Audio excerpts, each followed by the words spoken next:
Добро вечер. Ве поздравувам на почетокот на новото издание на информативно-аналитичкиот магазин 360 степени. Еве ги темите за кои го бараме вашето внимание вечерва. Во план сме да имплементираме нов систем кој што при повик од страна на жртва ќе може автоматски да го превземе и аудио и видео сигналот од мобилниот телефон од кој што звони жртвата. Секогаш кога МВР ќе излезеше со изјава за користење на телефонски записи, имавме на 3 пати лоши искуства кои немаа вистински правен исход. Дали здравство ќе ги тргне ограничувачките одредби од техничката спецификација на тендерот за 100 амбулантни возила? Све што има логика, све што е за подобрување на техничката спецификација би било ненормално да не се прифати. По наодот на просветниот инспекторат дека при изборот на Арбреша Беџети Ферати за редовна професорка на медицинскиот факултет при ДУТ се прекршени најмалку 15 законски и статутарни одредби. Gabimi mjekut përfundon nën tokë, gabimi i arkitektit rëzohet në tokë, ndërkaq gabimi i një profesori dhe mësimdhënësi ecën mbi tokë. Институции и експерти повикуваат на крајна внимателност откако министерот за внатрешни работи Панче Тошковски во јавноста лансираше идеја при повик од жртва на семејно насилство, полицијата да има дигитална алатка да ги преземе аудио и видео сигналот од телефонот со одобрување на жртвата и да снима. Потребна е засилена борба против семејното насилство, велат сите наши соговорници, но земја со историја на неколку случаи на масовно незаконско прислушување и следење како нашата, мора прво да воведе јасни законски механизми за процедурата и контролата. Славица Филиповска Иванова. Atención, nueva alerta.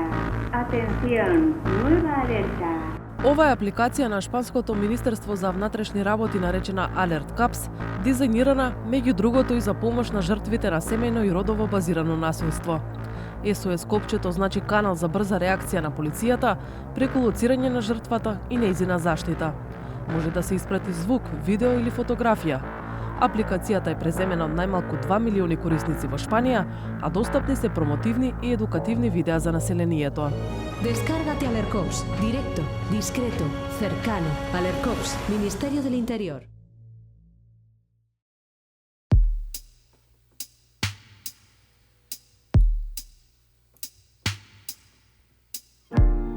Во Македонија семејното насилство добива се поголемо внимание, особено по неколкуте случаи со трагичен исход. Десетина случаи на семејно насилство само во последното деноноќе регистрирала полицијата. Полицијата им сугерирала Нива Стојанче сами да си го решат проблемот на денот кога таа се самоуби, а неколку часа претходно го пријавила дека е тепа. 8-дневен притвор и кривична пријава добија обезбедувачот на премиерот, осомнечен дека физички ја нападнал својата сопруга. Се изголемува бројот на пријави за семејно насилство. Ако претходно сме имале 1 до 2 случаи неделно, сега имаме по неколку случаеви дневно. Во услови на сензибилизирана јавност, предлог за промени во институционалниот одговор при семејно насилство стигна лично од министерот за внатрешни работи Панче Тошковски. Освен што најави камери како дел од униформата на полициските службеници при самото постапување, отиде и чекор понатаму. Во план сме да имплементираме нов систем на 112, кој што при повик од страна на жртва ќе може автоматски да го превземе и аудио и видео сигналот од мобилниот телефон од кој што звони жртвата. Со нејзино одобрување секако. И при тоа сите оние докази кои што ќе бидат евидентирани и запишани од страна на системот позадински, ќе може да се користат како доказ во постапката во иднина. Ова е научна фантастика во споредба со методите, процесите и условите кои што сега ги има. Но од тогаш не се објавени детали на темата. Со оглед на скудните информации во јавноста во врска со новината која министерот Панче Тошковски лично ја промовира, прашавме во ресорното министерство кога и како точно планираат да имплементираат. Какви законски измени би имало?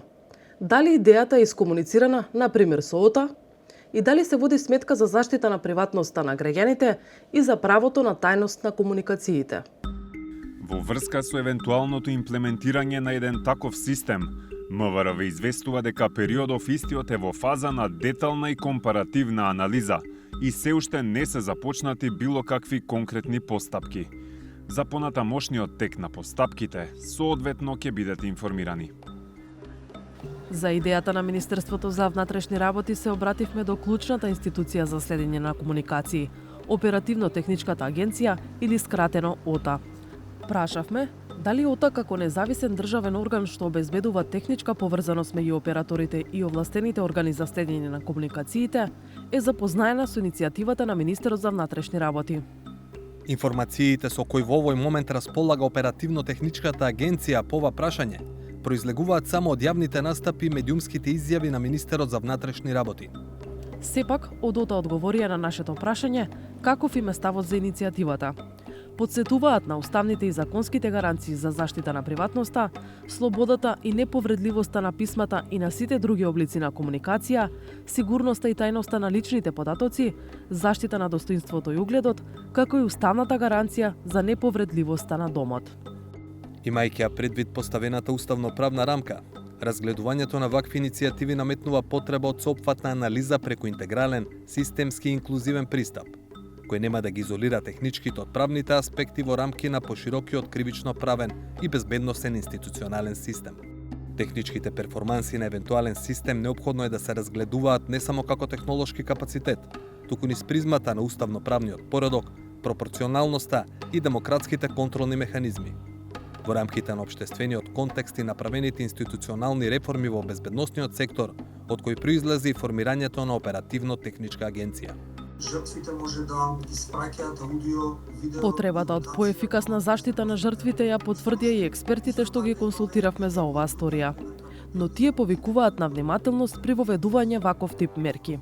Секој механизам кој што овозможува аудио и видео снимање на одредени комуникации има потенцијален ризик од злоупотреба доколку не постојат јасни законски норми и секако силни контролни и надзорни механизми кои што ќе бидат спроведени. Во изминатите 3 децении ние секогаш кога МВР ќе излезеше со изјава за користење на телефонски записи, имавме на 3 пати лоши искуства кои немаа вистински правен исход. Врховната судика Мирјана Лазарова Трајковска, која беше и уставна и судика во Страсбур, сака да гледа позитивно на најавените промени. Таа додава дека не се работи за волја, туку за меѓународни обврски во делот на превенцијата и прогонот, кога е во прашање родово базираното и семејното насилство. Државата е потписник на Истанбулската конвенција, која предвидува превенција, вели таа. Но тука се и правилата на ЕУ, кои дозволуваат користење докази од дигитални алатки, но не без исклучоци. Дали органите на прогонот може да користат видео и аудио записи, кои што би им помогнале понатаму во постапката, мислам дека треба прво да се уреди законски. Овде не е во прашање само Законот за внатрешни работи и правилата по кои постапува полицијата, во прашање и Законот за кривична постапка, како би се користеле таквите видео, аудио записи, и при тоа мора да се води сметка за приватноста на индивидуата. Такви записи не смеат да се користат за ниедна друга намена, освен во контекст на настанот за кој тие се прибрани. И универзитетскиот професор по безбедност Ице Илиевски е согласен дека ваков систем би можел да биде значаен инструмент за побрза реакција, токму поради фактот што дел од случаите на семејно насилство остануваат нерешени поради недоволно докази и стравот на жртвата да сведочи. Сепак, теоретски ваквиот систем може да доведе до прекумерно следење, може да доведе до неовластен пристап до одредени чувствителни податоци, може да имаме снимање на трети лица кои што не се поврзани директно со случајот, па дури и евентуална институционална злоупотреба на овој систем доколку не е строго ограничен и контролиран, и секогаш дополнително постои ризик од протекување на одредени информации, особено овие снимки, кога станува збор за вакви интимни или семејни ситуации. Тука мора да истакнам дека доколку се воспоставува ваков систем, треба да се уреди и утврди прецизно кој може да го активира снимањето, кој дава одобрение за да се пристапи нели до камерата, микрофонот и така натаму. You have rights and options. Семејното и родово базираното насилство не се горлив проблем само во Македонија. Дел од земјите веќе развиле така наречени паметни системи за итни повици преку строго регулирани апликации, како примерот со Alert Caps во Шпанија од почетокот на оваа сторија. И најважно е дека корисниците на овие апликации треба да дадат дозвола и согласност да се овозможи, односно апликацијата да има пристап до нивната локација, микрофон, слично и согласност да се обработуваат, односно да се дадат нивните лични податоци. И тука може би исто така е важно дека треба да бидат предупредени корисниците дека доколку лажно пријават, бидејќи може овие апликации да се злоупотребат, дека ќе бидат применети одредби од кривичниот законник кои што укажуваат за лажно пријавување. Сепак, и без да се применат нови мерки, државата може да учи од тугите примери. Ние го имаме предметот на Курт против Австрија, бидејќи во семејно базираното насилство жртва не е само жената. Жртва се и децата околу жената, кои многу често настрадуваат не само физички, туку го имаме и примерот на Талпис против Италија, кога во семејна кавга при еден долготраен процес на известување за постојање на семејно насилство, при обид да ја заштити мајката, настрадува синот. Имаме рамка, имаме пракса на Европскиот суд за човековите права, таа дори и да не се имплементира една ваква нова мерка на прибирање на докази, и обврските на институциите да ги заштитат жртвите остануваат, бидејќи тоа е составен дел на позитивните обврски, и како еден од најважните сегменти во овој дел, во овој момент, не ќе да е само легислативната измена, недостасува тренинг, недостасува обука, недостасува пристап. Големото уво, Таргет тврдина, се афери кои оставија длабоки рани во младата и кревка македонска демократија. Тие болат поинаку од раните на жртвите на семејното насилство, но со идеите за употреба на современа технологија и снимање за заштита на жртвите, меѓусебно се испреплетуваат. За да се лечат едните, мора да се води сметка да не се продлабочат другите.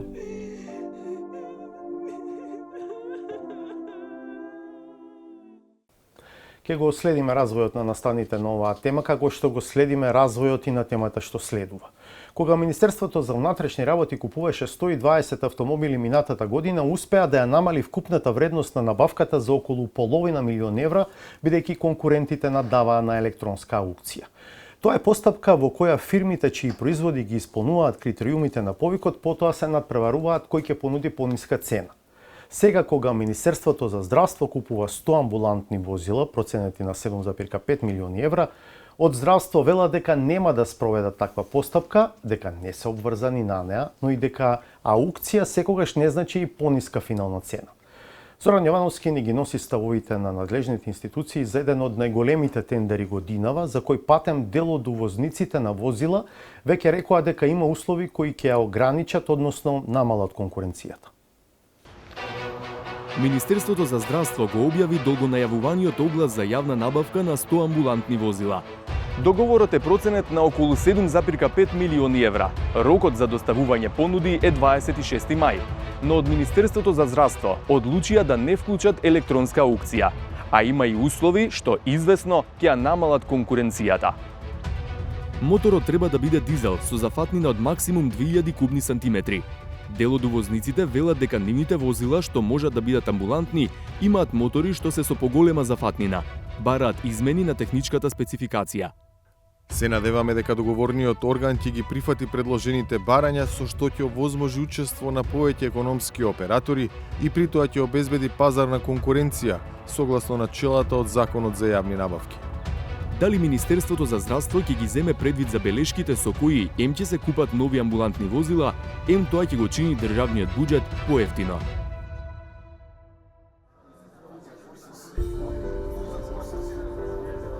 Министерот за здравство Азир Алију, заедно со премиерот Христијан Мицкоски и други функционери, ги посетија реновираните операциони сали во градската општа болница 8 септември во Скопје. Тоа беше можност да го прашаме министерот Алију за детали во врска со тендерот за набавка на 100 амбулантни возила по нашата неодамнешна сторија, дека некои услови од тендерот ја ограничуваат конкуренцијата. Конкретно, се бараат дизел возила со зафатнина на моторот од максимум 2000 кубни сантиметри. Ова во старт води кон стеснување на конкуренцијата, со оглед на тоа што дел од добавувачите во земјава нудат возила што можат да бидат амбулантни, но се со поголема зафатнина на моторот од 2000 кубици. Министерот уверува дека за секоја постапка за јавна набавка има работна група што го анализира пазарот, а стручна комисија потоа креира техничка спецификација. Една од анализите е колку троши, колку е сервисот на одредена кола, така да овие перформанси мора ние да бидеме домаќински настроени и кон јавните пари и мора така и да размислуваме. Како што размислуваме за сопствените средства и менаџирање на тоа што го купуваме, мора истото да го имаме и за јавните или отворените полици. Значи, ако добро бе разбирам, оставате простор дека е можно да се измени техничката спецификација. Све што има логика, све што е за подобрување на техничката спецификација, би било ненормално да не се прифати. Алију додава дека се уште има време до понеделник да се поднесат барања за појаснувања и измени. После тоа, ќе седнеме заедно со стручната комисија, ќе видиме кои се прашањата, дали се легитимни, дали може да се подобри. Едно сакам да ве убедам дека сите процедури, не само ова, инсистирам и ќе бидат јавно, транспарентни како што беа досега. Веќе на крајот на денот сакаме да имаме инфраструктура која што ќе биде компатибилна со потребите на здравствените институции. Уште еден елемент во тендерот што би можел битно да влијае на крајната цена по возило е одлуката во постапката да нема електронска аукција. Тоа значи дека евентуалните фирми што ќе ги исполнат условите нема потоа да се надпреваруваат со намалување на цената. Со електронска аукција лани Министерството за внатрешни работи ја спушти цената при набавката на 120 возила за полицијата за околу половина милион евра. Па го прашавме министерот зошто не се следат ваквите практики. Не знам, ќе треба да ги прашате стручните, компетентни луѓе кои што работат и на техничката и на можностите како да стигнеме до тие 100 возила. Ги прашавме службите во Министерството за здравство зошто не е предвидена електронска аукција. Оттаму ни одговорија дека согласно член 59 од Законот за јавните набавки можат, но и не мораат да спроведат електронска аукција. Дополнително, Министерството за здравство постапува по препораките и укажувањата на Бирото за јавни набавки од 24 јануари 2023 година. Според направените анализи и согледување во делот на употребата на електронските аукции, Бирото за јавни набавки има увидено одредени слабости кои го доведуваат во прашање постигнувањето на најдобра вредност за јавните средства во постапките за јавни набавки. Имено во практика, во случаите кога понудувачите немаат можност да ја коригираат цената по јавното отворање, прават детални и пореални пресметки на цената што ја нудат во својата понуда. Врз основа на наведеното, Бирото за јавни набавки укажа и препорача на договорните органи да го ограничат користењето на аукција без оглед на критериумот кој ќе се користи за избор на најповолна понуда. Па се обративме и до Бирото за јавни набавки. На прашањето за одлуката на здравство да не употребува електронска аукција, потврдија дека има препораки тие да се ограничат. Во насока на намалување на употребата на аукцијата е еден од реформските чекори во рамки на реформската агенда на Северна Македонија 2024-2027 година. Поточно чекорот употребата на аукциите за набавки во фискалната 2025 година да се намали на максимум 40% од набавките, со рок на реализација до декември 2025 година. Ова дополнително потврдува дека намалувањето на употребата на аукцијата е правилен пристап во напредувањето на системот на јавни набавки, со цел искористување на можностите што ги нуди законската рамка за обезбедување на најдобра вредност за парите и потикнување на пазарна конкурентност и правичност. До Бирото за јавни набавки упативме и други прашања, имајќи го предвид и неодамнешното искуство на земјава со набавки на амбулантни возила. Возила за скопската итна помош купи делегацијата на ЕУ по цена од 63.400 евра за парче, а на тендерот се пријавија 7 фирми. На огласот на Министерството за здравство пак, кој на крај беше поништен, се пријавија само 2 фирми. Пониската понуда од 70.000 евра по возило беше дисквалификувана, па за најдобра беше избрана онаа со цена од 90.000 евра по возило. На споменатиот тендер на Европската Унија од 2023 година, кога се пријавиле 7 фирми, за мотор се барало зафатнина од 2100 до 3500 сантиметри кубни. Меѓу другото, затоа и побаравме став од Бирото за јавни набавки, дали условот за мотор со зафатнина до 2000 сантиметри кубни ја ограничува конкуренцијата. Техничките спецификации мора да им обезбедат на сите економски оператори еднаков пристап до постапката за јавна набавка и не смеат неоправдано да ја попречуваат пазарната конкуренција во јавните набавки. По правило, техничката спецификација ја подготвуваат лица од кај договорниот орган, кои имаат експертски знаења од предметот на набавка. Бирото нема вработено машински инженери кои поседуваат експертски знаења за моторни возила, амбулантни возила со дополнителна опрема, за да може да одговори дали наведениот услов е во спротивност на член 82 став 6 од законот. Ако заинтересираните фирми сметаат дека некој услов ја ограничува конкуренцијата, од Бирото за јавни набавки им препорачуваат да ја искористат можноста за барање, појаснување и измена. Министерството е должно да одговори. А како ќе постапи Министерството за здравство во однос на забелешките за условот за зафатнината, ќе се знае набрзо. Сите забелешки, прашања и официјални барања за измени мора да се поднесат најдоцна до 18 мај. Министерството потоа има 2 дена, до 20 мај, да им одговори. По овој датум, условите стануваат конечни.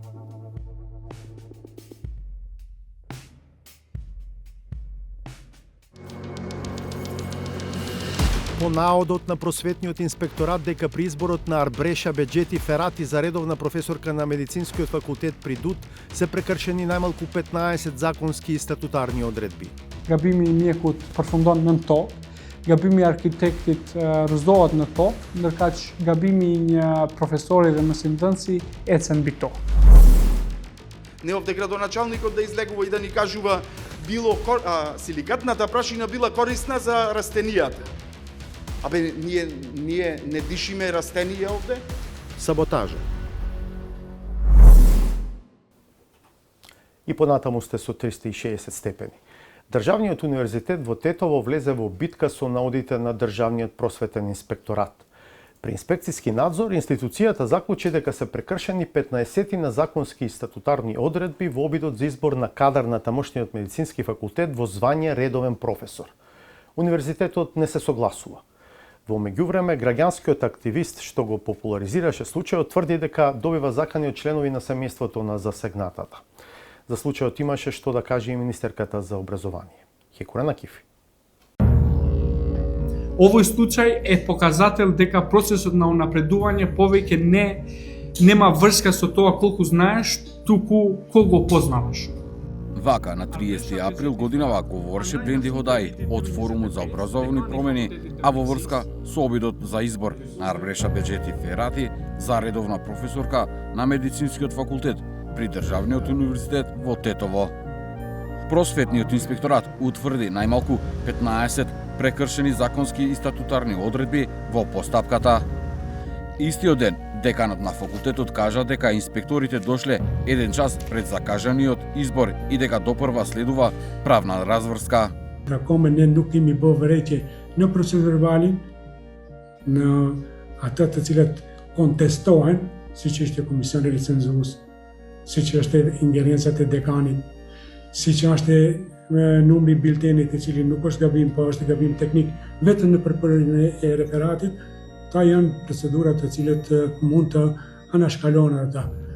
Universiteti i Tetovës, gjithsesi Fakulteti i Mjekësisë, nuk ka diçka që mund të jetë mshefur, por asia të gjitha procedurat kanë qenë një nga një pika të renditura në biltenin e universitetit.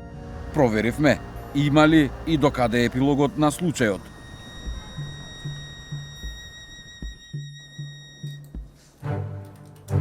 Ова е интернет страницата на Факултетот за медицински науки при Државниот универзитет во Тетово. Во делот Академски кадар може да се види кој предава на факултетот. Меѓу имињата е и она на Арбреша Беџети Ферати. Тоа истото име за кое Државниот просветен инспекторат неодамна заклучи дека нема доказ за завршен втор циклус магистерски студии. и дека кога била избрана за вонреден професор во 2022 година, не била спроведена дополнителна постапка за потврдување на наставно научно звање вонреден професор и исполнетоста на општите услови за избор во наставно научно звање вонреден професор. Ова се само фрагменти од записникот на Државниот просветен инспекторат од 17 април 2026 година. Направен е врз основа на вонреден инспекцијски надзор по анонимна пријава дека се подготвува незаконски избор на Арбреша Беџети Ферати за редовна професорка. Јавноста дозна за случајот откако извештајот на инспекторатот го објави Бленди Одаи од невладиниот форум за образовни промени. Nuk ka patur ndonjë reagim zyrtar nga institucioni përveç një kundërreagim të dekanit të Fakultetit të Mjekësisë që tentoi të na demantoj, por në fakt pranonte gjithçka që ka ndodhur në lidhje me avancimin e kundërligjshëm të Arberesha Bexheti Ferratit. Dhe për te asaj kemi patur shumë kërcënime nga familjarët të Arberesha Bexheti Ferratit për çështjen e publikimit të skandalit, të një ndër skandaleve më të mëdha që kemi hulumtuar deri më tani në lidhje me avancimet e kundërligjshme akademike. Ходаи се надева на реакција од институциите за, како што ги нарекува, академските злоустройства да не поминуваат без казна. Ajo çfarë ne kërkojmë nga Inspektorati Shtetëror i Arsimit, nga Ministria e Arsimit dhe Shkencës janë dy gjëra. E para është që Universiteti i Tetovës duhet patjetër të kumtohet fakti që Arbresha Bexheti Ferrati duhet t'i merret thirrje akademike që është në proces për ta marrë profesor ordinar, dhe në të njëjtën kohë Inspektorati Shtetëror i Arsimit të fillojë menjëherë një inspektim të jashtëzakonshëm të shohin se sa është e ligjshme marrja e thirrjes akademike parapraktit që është profesoresh inordinar që e ka marrë në vitin 2022. Dhe më pas kësaj, në njëjtën kohë çfarë duhet të bëhet nga prokuroria publike është të shiqohet se a ka ndonjë rast të manipulimit me dokumentacione dhe manipulim respektivisht falsifikim të dokumenteve nga personi njëjtë. 360 степени се обрати до Министерството за образование со повеќе прашања врз основа на наодите од инспекцијскиот надзор. Во документот, освен што се констатирани неправилности во распишувањето на огласот и недостатоците во документацијата на кандидатката која требало да биде избрана, утврдени се и повреди сторени од факултетот, деканот и комисијата за избор. Вчера ДПИ повторно беше на увид и констатира дека не е постапено по нивното решение и понатаму процесот ќе се одвива пред управен суд, но по Законот за високо образование направено е порамнување, се вика тоа, на казната која треба да ја плати правниот субјект и рецензенската комисија за неправилностите кои настанале во текот на изборот и закажан е датум кога тие треба да дојдат за да ја испорачаат казната која им е предвидена. Тоа значи дека одбиваат да ги платат глобите, има период на жалби или... Не, тие треба да дојдат во Министерството да подпишат документ и да ги платат глобите. Добро, во однос на констатациите од страна на Просветниот инспекторат во однос на претходна одлука од 2021 година, дали е поништена таа одлука, а со тоа и изборот на, ќе спомнеме, професорката Арбреша Беџети Ферати? За тоа претпоставувам дека ќе треба да се води посебна постапка, отистанува збор за два избори. Едниот избор е за претходно направена процедура, а ова за што сега реагираше, имаше представка е за друг избор кој што е поништен. Дали очекувате некој на универзитетот да понесе и морална одговорност со оглед на забелешките, критиките, постапката која се води, но и поврзаноста на избраната професорка со член на семејството кој е во раководните органи на ДУТ? Не е невообичаено на еден универзитет да има членови на семејството и таа тема сме ја дискутирале и е проблематична во мали земји како што е Македонија, иако да постои пракса некаде во светот каде што на иста единица не може да бидат вработени членови на семејството. За моралната одговорност би требало да се обратиме на актерите. Не секогаш, еве јас ке зборувам за рецензенската комисија, се прави прекршок во процедурата намерно. Со детални прашања, 360 степени се обрати и до Државниот универзитет во Тетово. Дали го поништеле конкурсот, дали ги платиле глобите, дали Арбреша Беџети Ферати и натаму предава на ДУТ, со оглед на забелешката и за нејзиниот избор за вонреден професор. Ке понесе ли некој морална одговорност? Ова е целосниот одговор кој го добивме. Од Факултетот за медицински науки известуваат дека ова прашање е во процедура и за истото се уште нема завршница. Деканатот на оваа единица е во комуникација со просветниот инспекторат, а истовремено се чека и одговор на жалбата која Универзитетот во Тетово ја поднесе до Државната комисија за одлучување во втор степен во областа на инспекцијскиот надзор и прекршочната постапка. Од ставовите е известно дека Универзитетот во Тетово ќе ги искористи сите законски механизми, што значи дека не треба да се очекува експресен епилог. Од Форумот за образовни промени вела дека ќе продолжат да го следат и овој случај, но и да отворат и нови. Ndjejmë përveç se kemi punë, ndjejmë edhe si obligim ndaj shoqërisë sepse është shumë e rëndësishme dhe nuk duhet të lejojmë as pak si shoqëri që universitetet tona në Maqedoninë e Veriut të shndrohen në stret të partive politike dhe të shndrohen në stret të keqëpërërimeve të një pasnjëshme. Ju e dini, është një thënie shumë e bukur e Nexhat Agollit që thotë që gabimi i mjekut përfundon nën tokë, gabimi i arkitektit rrëzohet në tokë, ndërkaq gabimi i një profesori dhe mësimdhënësi ecën mbi tokë. Andaj është obligimi gjithsecilit që të mos lejojmë gabimet e një pasnjëshme të kundërligjshme të vazhdojnë të ecin mbi tokë.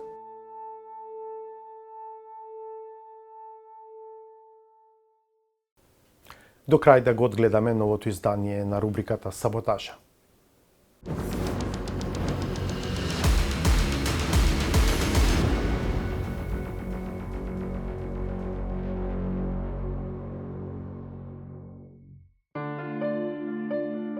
Дебатата за работата на едно јавно комунално предпријатие со специфична дејност може лесно политички да се свичува.